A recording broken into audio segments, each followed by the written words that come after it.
자, 다음 문제 보겠습니다. 무역 원리에 관한 갑을의 입장을 나타내는 것이다. 이하는 설명. 자, 갑. A국은 동일한 양의 면화를 B국보다 적은 노동력으로 생산할 수 있고 B국은 동일한 양의 설탕을 A국보다 적은 노동력으로 생산할 수 있다고 하자.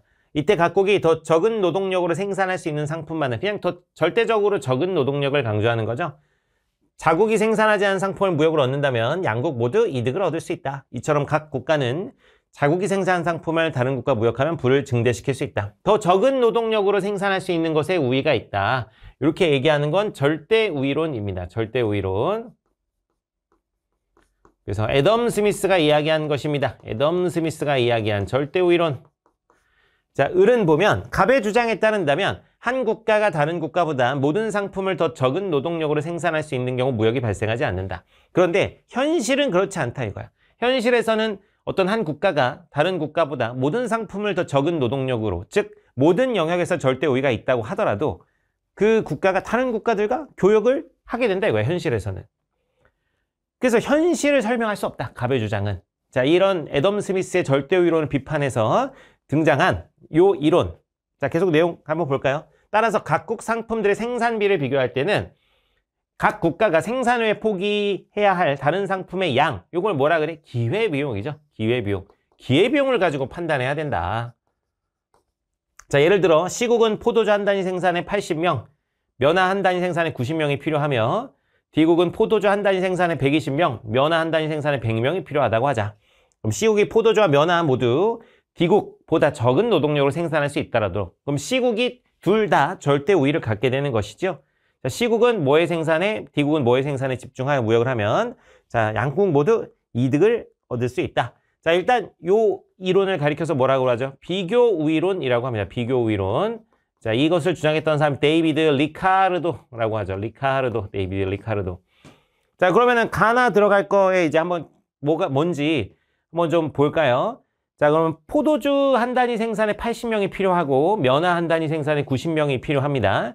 자, 그러면 요거 한번 좀 정리를 해보면 어떻게 돼? C국하고 D국이죠. D국. 그럼 포도주, 면화 이렇게 이제 보겠습니다. 그래서 C국은 포도주 한 단위 생산에 몇 명이 필요하다? 80명 필요하다. 면화 한 단위 생산에는 몇 명 필요하다? 90명 필요하다. D국은 포도주 한 단위 생산에 120명 필요하다. 면화 한 단위 생산에 100명 필요하다. 자, 그러면은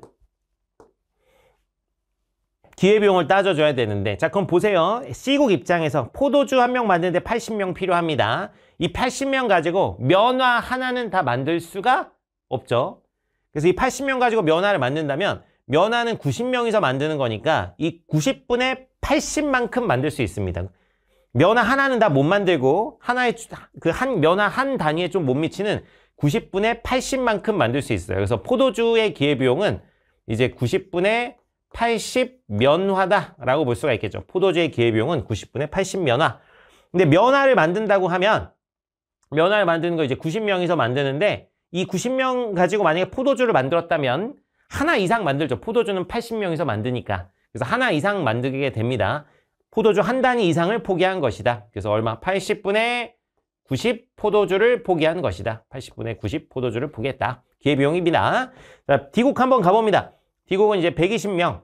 이 120명 가지고 만약에 면화를 만들었다면 면화는 100명이서 만드니까 이 포도주 120명 가지고는 면화 한 단위 이상을 만들 수가 있습니다. 자, 그래서 어떻게 돼요? 면화는 100명이서 만드니까 100분의 120 면화가 기회비용이 되는 것이고요.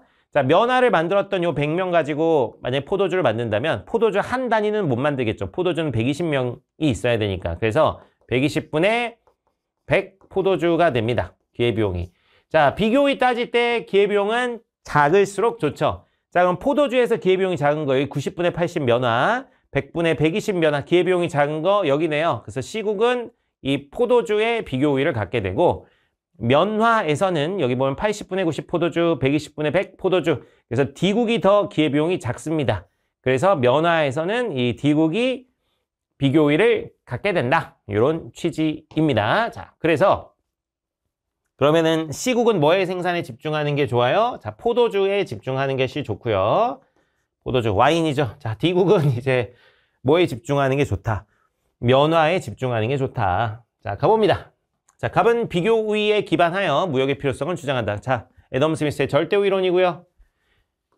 2번, 갑을 모두 특화를 통한 국제 분업의 필요성을 주장한다. 요거는 맞는 얘기죠. 갑도 지금 더 적은 노동력으로 절대 우위에 있는 상품을 특화시켜라.